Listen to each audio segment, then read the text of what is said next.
You have questions, we have answers. This is Jane Muller. And this is Ken Muller. Welcome to our show, all about real estate with Ken and Jane. And today, Jane, we're going to delve into the National Association of Realtors, known as the NAR. Their data for the home buying and selling data for 2021, which covers basically the period from June of 2019 through June of 2021. And to start with, we should let the listeners know that the National Association of Realtors, for like the last 40 years, every year they compile data. They send out throughout the whole nation. They send out a elaborate questionnaire. I think now it's like over 150 questions. When it first started out, it was considerably less. But they asked the buyers and the sellers, things that what motivated them what were the reasons they wanted to buy or sell. They asked them all these extensive questions. And they've compiled a lot of data that we're going to get into. But for the first, we're going to take it as an overview because we don't want to, bore the listeners with the numbers, but we want to comment on some of the major data and then, give our opinion as to, the trends. We should say that June of 2019 through June of 2020 through June of 2021 was a historic year because you had the COVID-19 pandemic in full force. You had historically low interest rates, and you had a high buyer demand with a low housing inventory. So the low interest rates and the high buyer demand and low inventory, that just created a bubble that we saw, that we experienced, right? Yes.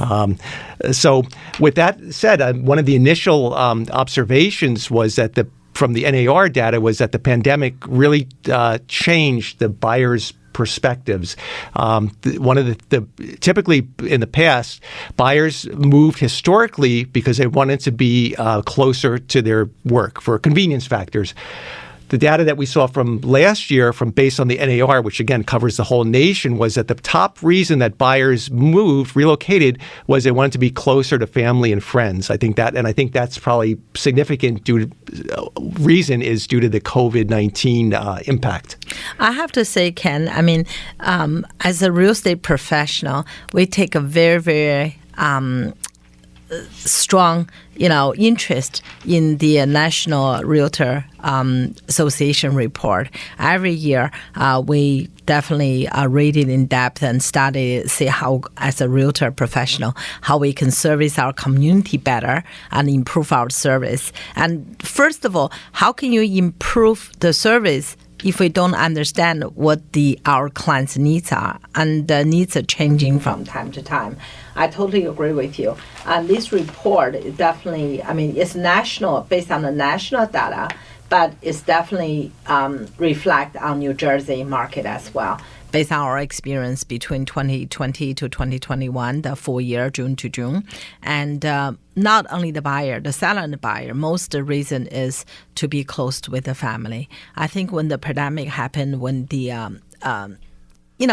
big event make people to think deeper and to think what they're looking for in life in general. Right, Jane. And I think, since we're we work mostly in Central Jersey, we experience that firsthand. You work with many sellers, and you dealt with many buyers and buyer agents, and just even witnessing the open house lines. Yes. The buyers, a lot of them were from the city areas, and just from the interviewing them or just seeing the offer letters that came in, a lot of the reasons for the move was they wanted to relocate closer to the brother, the sister, the mom, the dad, or the parents were moving to be closer to their grandkids or children. Yes. So it was all just a family-driven desire to be close. Yes, especially for the aged seller we have, right? And they've been thinking about moving. But during the COVID, they realize how fragile the lives are. And they definitely want to be close to their children, especially grandchildren. My mom used to say, grandchildren is the best medicine for any grandparents' illness, but it's very, very expensive. As a grandchildren. Exactly. And but that's the best medication, really. And the close to family is a lot of a main drive for a lot of seller and buyers. Yes. Right. So the practicality took a back seat to the family closeness, which the job is used to. Even when my dad and mom bought their home, they surveyed areas within close proximity, within a certain radius of the job. But it was always the job, you don't want to drive too far to the job. But now people, after the COVID, they sacrifice the work travel for the family, the quality of lifetime when they're not working, to be closer to the family. I think that's a two-part, Ken. One part is this survey is between 2020 June until 2021 June. Well, a lot of companies still in work from home mode, right? So at that time, a lot of people maybe close to work is become secondary, right? Because they don't have to travel to their, a lot of people work from home full time. Some of them, they do go, but 1 day and 2 days, right? And plus now, during the shutdown, a lot of playground or a lot of entertaining places not open.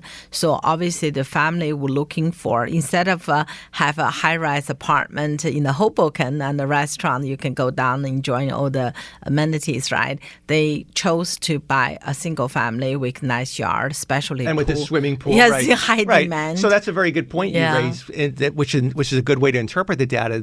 A lot of the reason that the job proximity, obviously there was a sentimentality factor that needed to be close to family. But secondly, like you brought out, being close to the job became irrelevant because for most jobs, it was work from home. And unless you're essential, a first-line responder, or you're in construction, or you have a physical job that requires. So it became an irrelevant factor. So they just said, you know what, I'm working from the computer anyway, so I can be 50 miles away or... at least, and as you said, right, they work from home create another need, which is they need a bigger place. Used to be, think about it, if you and I, a young couple, live in Hoboken, have one daughter, right? We're happy. Send her to childcare, and we'll have to go to Manhattan, and life is good, right? But now we both have to work from home. And then the kids have nowhere to even run, especially toddlers. They need the space to run. So obviously it makes sense to move to, suburb like East Brunswick, South Brunswick, Central Jersey area, right? When you have a big yard and the kids can enjoy, and then you and I have a private space because you know how loud I can be on the phone. Yeah, definitely. So that way everybody have some, extra room. Yeah, so this data makes total sense based on our experience, because another factor, obviously, even if the homes didn't have a pool, one of the things that we've experienced was that the buyers were typically always inquiring whether or not a pool could be installed in the backyard, whether it was level, whether there was enough boundary to put in a decent-sized pool. And secondly, the home office was a big factor for a lot of homes, either having a finished basement with a possible home office, or having that first level, which had the home office, as a lot of homes have. Yeah, so used to be, as a listing agent, we used to say this home have a den, possibly fifth bedroom. Because why possible? Because bedroom has to have a window and the entrance to the main area, and also a closet. So most of them don't. So we call them den. Now we just happily to say, hey, this is a office, office / possible fifth bedroom, rather than just say den. Yeah. So office definitely in demand. A lot of home have reasonable high ceiling basement become more attractive.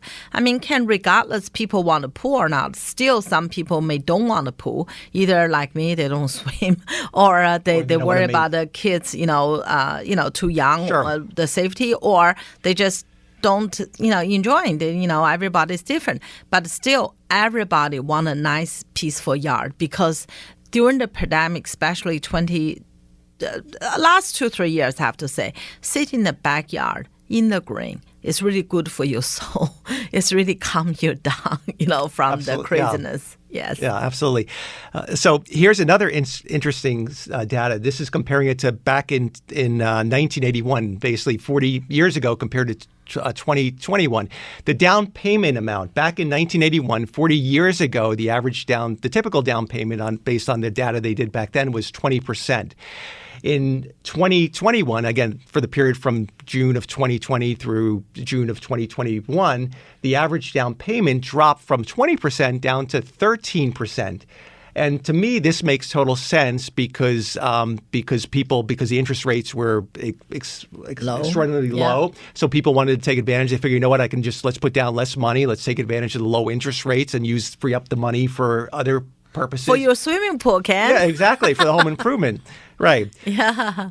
So that's something. And also, I think, Ken, one thing is, it's not only during the pandemic. I think, because we had this report, it's back to 40 years ago, you do the comparison. But in recent years, even 5-10 years, right, the buyer changed.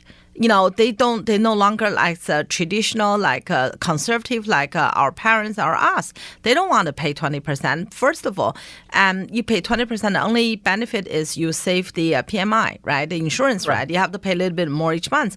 But as you said, right, the interest rate is so low, why not take advantage, right? You could use the fund for other things, right? Such as you can, purchase other asset, or you home can improve, yeah.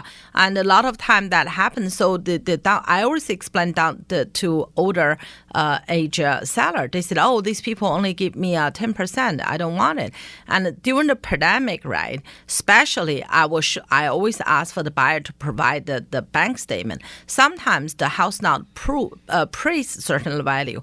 In order for the buyer to get a home, they have to waive the appraisal. So say if the house sold 600, appraisal only come 550, they really have a 50 grand in the bank, which is, that's the bigger chunk and to make up the appraisal. So that's why in the pandemic is instead of, in additional to the take advantage low interest rate and use the money for other purpose, the third one probably put the money aside for the, in case it's not appraised. Mm-hmm. So that's another issue just for the pandemic now. Yeah. Right. Mm-hmm. Okay. And here's another interesting statistic. The average age of the buyers back in 40 years ago, 1981, it was about 29 years old was the average age. Now in 2021, based again on the national data, it was 33 years. So it increased. So the age increased by 4 years. And I think that goes kind of with the trend with people getting married later in life and buying, so the average age increased a little bit. And also, I think on top of that, when our parents' age, our age, we stay a job for longer. We graduate from college, we get a job, we stay there and for the promotion, work hard, and down the corporate ladder. But the young people now, particularly, they move job very frequently. They not only move within state. Sometimes they move out of state. So why they want to buy? They want to rent. And then by the 30, they pretty much career already have a good outline of their career. So, and they decide to settle down. Exactly. Yeah. Yep. Mm-hmm. All right. Good stuff. We're going to take a short break and we'll be right back. Okay. Welcome back to our show. The next statistic I want to cover, Jane, is the percentage of buyers that used a realtor in comparison from 1981 as compared to last year in 2021. So I'm going to give you the first statistic. In 1981, the data showed that 82% of the buyers bought with a realtor. Mm-hmm. So you would think now a lot's happened in 40 years. We've gone through a lot of presidents, inflation and, rising interest rates and then the few cycles of the economy, right? But technology has improved. Now, back in 81, obviously the internet was not even, maybe it was in the infancy or maybe they were dreaming about, having that technology. But obviously in 2021, you've got the internet in full force. You've got tools on the phone. You've got all the different ways that the home can be marketed and exposed to it. So having said that, again, 82% in 1981 used an agent. According to the data in 2021, what would you think common sense? I have to read. You better give. Otherwise, okay. Well, 88% bought with a realtor in 2021 for that period. So it increased by 6% from 40 years ago. So that's kind of a remarkable statistic because it's counterintuitive. You would think that it would go in the reverse direction, but so buyers relied more on the real estate professionals now than they did 40 years ago. Yeah, one thing is, Ken, right? I, as a real estate agent, I have to share a story. When I was a new agent, the office, the seasoned agent said to me, Jane, you don't know, in the 80s, right? In the 80s and 90s, they all on the book. When the buyer came they have to come to the real estate company, and then they have a book. So they have to look it up. They have a big board in the office, which one is there, which one's sold. So they had everything by manual. They had a messenger, from what I understand. Again, this was before my time, but apparently they had like people, or I don't know if they were hired by the companies or independent contractors, sort of like the lawyer service. They were the realtor service. They would drive to every broker and drop off the book on a weekly basis, book, and it would be, I guess, it would be highlighted or what's updated via paper. They would just update it kind of. That time being a realtor, you must be thinking you're in the power chair, right? You have the secret book. You have the secret book. But nowadays, the knowledge is power. It's up there. It's on the internet. I think coming back to what you say, Ken, right? There's more buyer use a realtor, sure.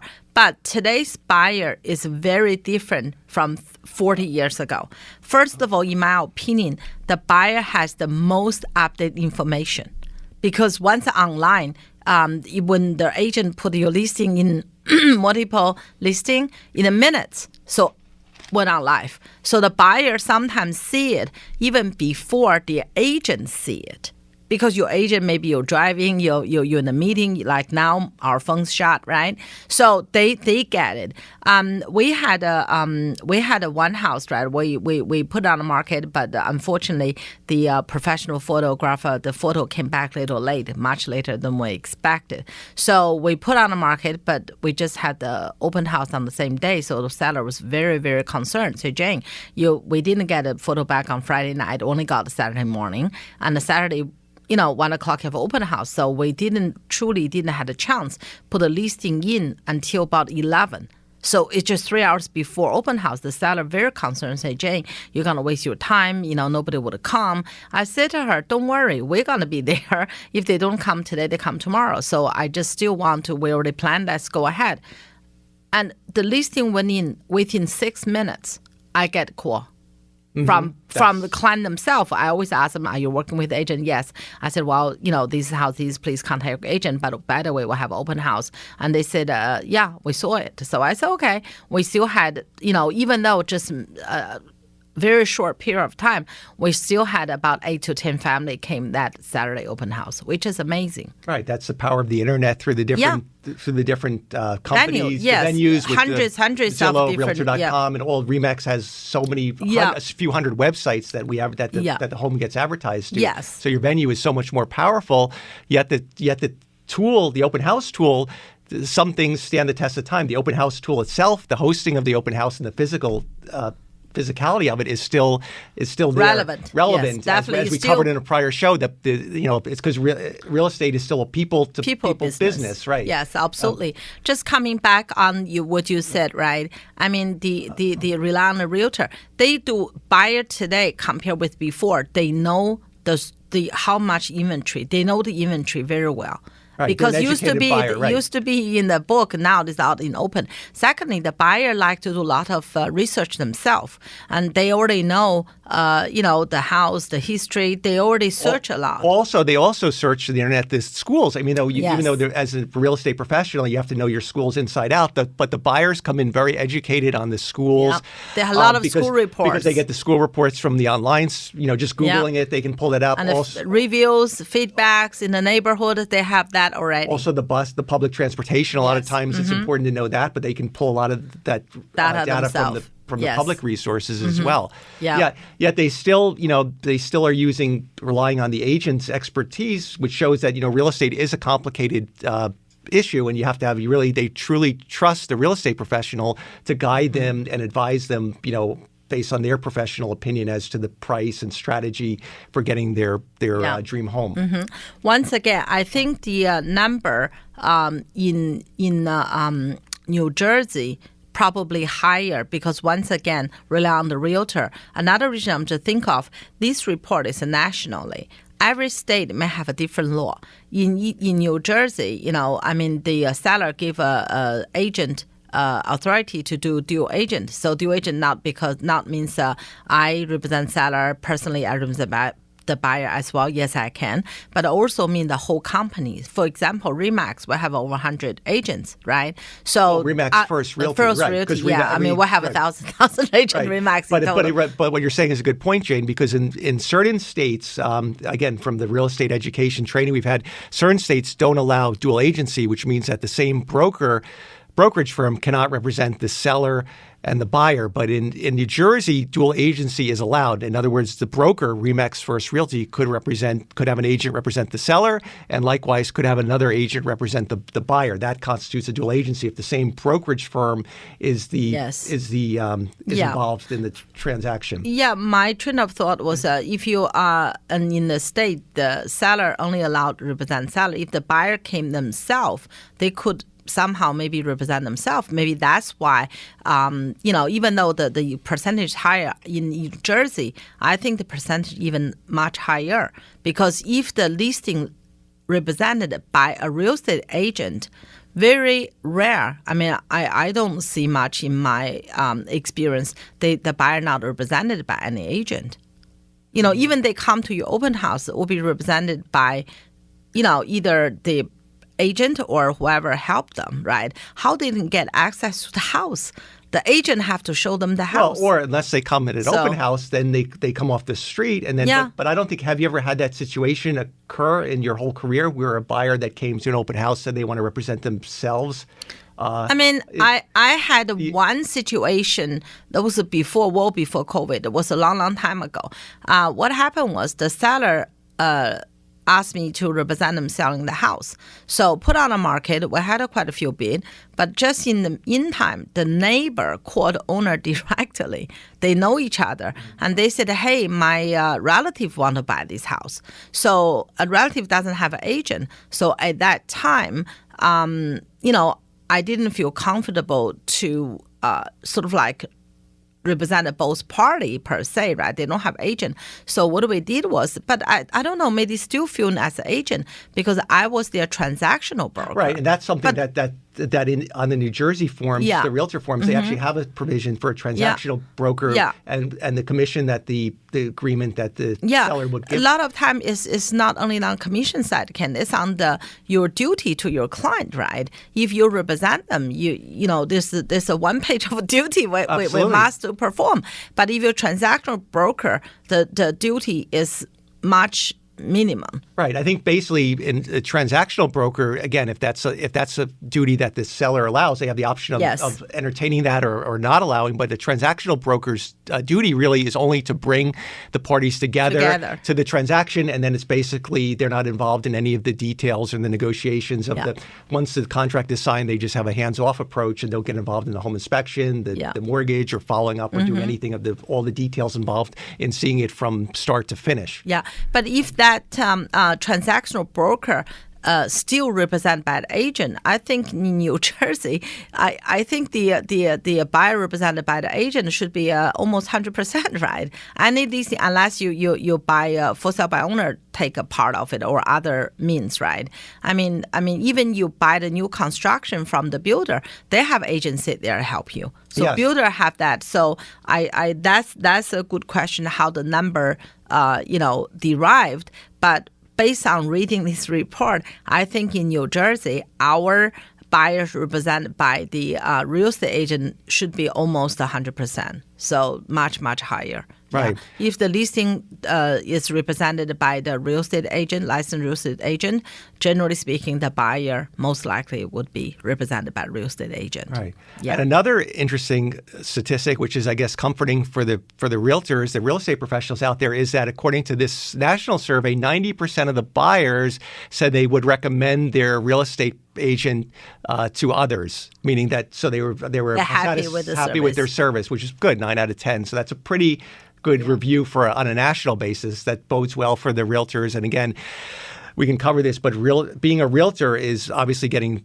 licensed, going the background check, passing the preliminary the testing, and then you have to go for continuing education. And they're always stressing not only the real estate, the fundamentals of the real estate rules and regulations, but ethics is a big component. That's a mandatory continuing education requirement. You have to do so many credits every cycle in ethics, which covers, again, the duties to the client, the duties to the other, your fellow agents, and the duties to the public. So absolutely, that's all important, Ken. So being a realtor and being a member of the Realtor Association carries a lot of credibility, and that it's a national organization, and then as being in New Jersey, we belong to the county chapters, county board as well, and there's just continual education, and there's like ethics committees, and there's grievances. So it's a very regulated and they take it very seriously. The process for protecting the best interests of the public, the welfare of the buyers and the sellers. Yeah. Besides that, right? That's really a very important foundation. Besides that, your realtor, like us, our realtors always make sure understand our clients' needs.